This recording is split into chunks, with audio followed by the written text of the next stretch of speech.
Hi, this is Simon Candy from Acoustic Guitar Lessons Online.net, and in today's video you're going to learn all about voice leading with the progressions you play on guitar. Voice leading is all about how you organize the chords on the fretboard to smoothly change from one to the next.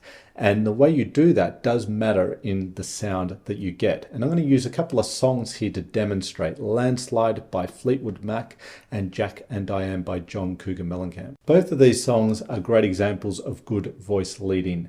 And voice leading, we're talking about how the notes connect from one chord to the next. And these songs have very nice, smooth chord changes because the notes are situated from one chord to the next, are very close together on the fretboard. That's what will provide a really nice smooth connection between chords, the closeness, the proximity of the notes to each other from one chord to the next. So these two songs are a prime example of that. Plus I'm going to show you how to train this into your own playing. So you've got lots of options to create beautiful smooth voice leading in the progressions you play, and we'll do this with triad shapes. So let's get to it. So Simon, I imagine you probably, over all the years you've been playing guitar, have some kind of a list, you either like a physical list or something you have in your mind of ways you found to spice up your chord progressions and make them sound cooler than what a typical guitarist might play. So I'm hoping maybe you can run through some of those points here today and maybe give an example here or there to everybody in the audience to understand what it's all about. So would you like to just dive in and jump with the first one? Yeah, sure. So yes, you're right. I do think of certain things when creating chord progressions or looking at ways to arrange things for acoustic guitar. And the first thing I want to touch on is voice leading. So voice leading in a nutshell is basically how the notes of one chord lead to the notes of another chord. So by voice, we are talking about a note. So in a D chord, I have 4 voices there.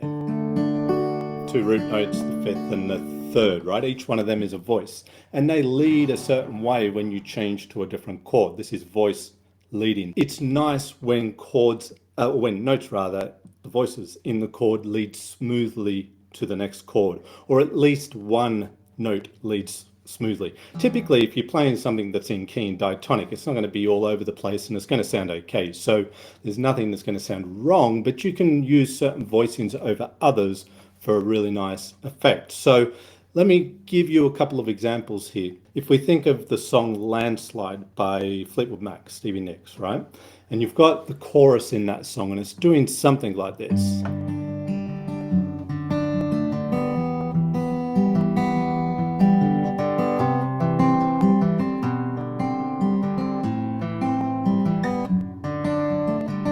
And it repeats, right?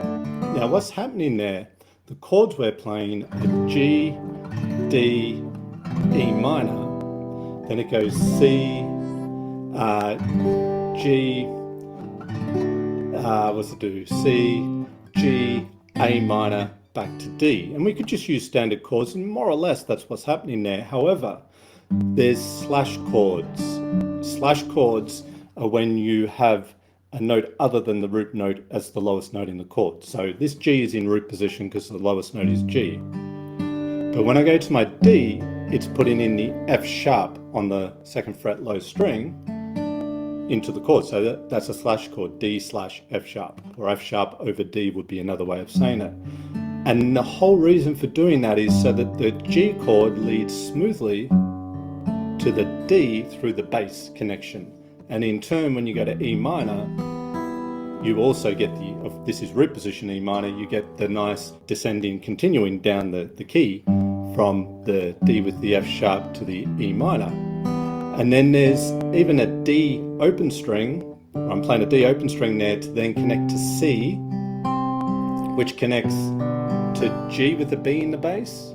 So similar sort of movement that was going with G to D. Putting the, from the C, putting the B in the bass of the G, then gives you that nice smooth voice leading in the bass, down to A minor, back to the D with the F sharp, back to G. And what we get is this bass line. So if I just isolate the bass line in that chord progression, it's going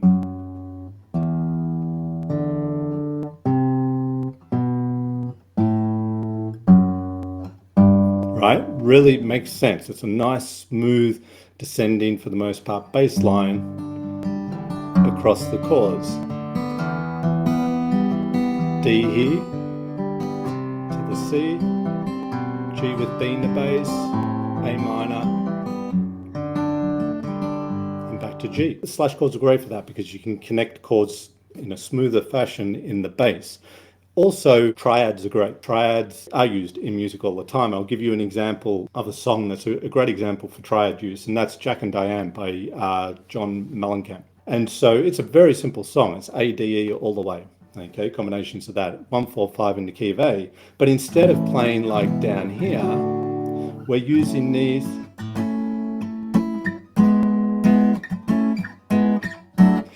these triad shapes. And I'll touch on them in a little bit more detail in a moment.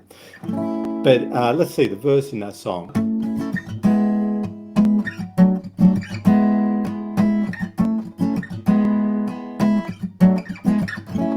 Right, that's A, D, and E. I'm using an A root position triad. I'm using an E first inversion. It's got the G sharp in the bass here, and the same voicing for the D. And there's a little passage in that progression that goes D, E, A. Now, if I did that with open chords, D, E, A, it's different, right? Because in my triads here, I'm ascending as I move through that chord progression. Here, I'm not so much. I'm going D down to E, back up to A. It's kind of a, it's a different movement with the voices from one chord to the next.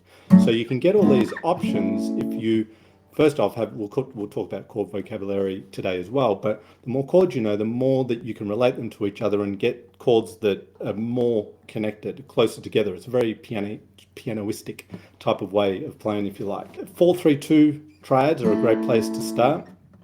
I could have like a little, I'll stick with A, D, and E.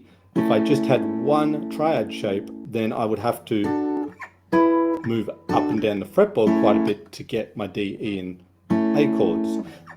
There's nothing wrong with this. That's fine if that's the sound that you're after. But we want more options there so we could do the same chords closer together. So if I know my triads, so instead of going A up to E, I could go A and right next door there's E. And those notes are moving, there's either common notes between the two chords, so the note just stays in the exact same spot, or there's 1 or 2 fret movements between the voices of one chord to the next. And I could stick my D here, which would be the closest D, the 4 chord, to this root A. Instead of, okay, so not only much more convenient to play just in the same area of the fretboard, but also not having to run up and down. But it's the sound that you're after. So that's what we mean by voice leading. If you study voice leading, even just on a pretty basic sort of level, you're going to make some good choices in terms of how you want to arrange chords in a progression, because the way they're arranged can sound quite different, even though it's the same progression in a sense. That's awesome, Simon. Voice leading definitely was an eye-opener for me when I first learned it. And for those of you guys who are listening, if you're feeling a little bit overwhelmed by all this stuff, if this is like completely brand new to you, well, first of all, there's no right or wrong way necessarily to voice lead. And Simon did mention this in the very beginning. So don't think like there's one way that's right and all the other ways are wrong or bad or any of that.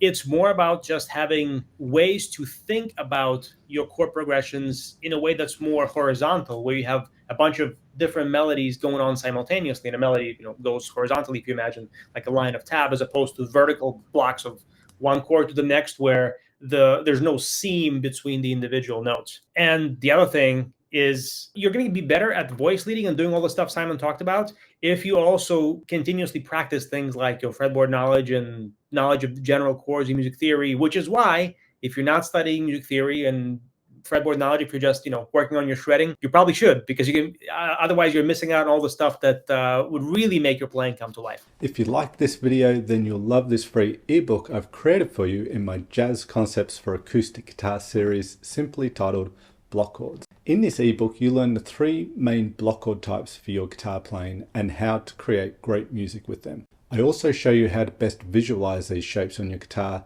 so you never forget them. It's as easy as changing one single note in each block chord shape. You also learn a system for easily relating the block chord shapes to each other all over the fretboard so you can play any chord you like in any position with ease. So click the link below in the description of this video and download your free copy of the ebook audio Jazz Concepts for Acoustic Guitar Block Chords. Let me know in the comments section what acoustic guitar topics you'd like to see covered in future videos. I love to hear from you, and a lot of the things I do cover in these videos are suggested by you. So don't be shy, drop us a line in the comments below. If you like this video, then hit that like button, and if you haven't already, subscribe to the channel. Hit the all-important notification bell button, of course, so YouTube can tell you when I've released a new video. This is Simon Candy from acousticguitarlessonsonline.net. As always, I really do appreciate the time you take to check out my videos. I hope they help you with your playing, and I look forward to seeing you in the next one.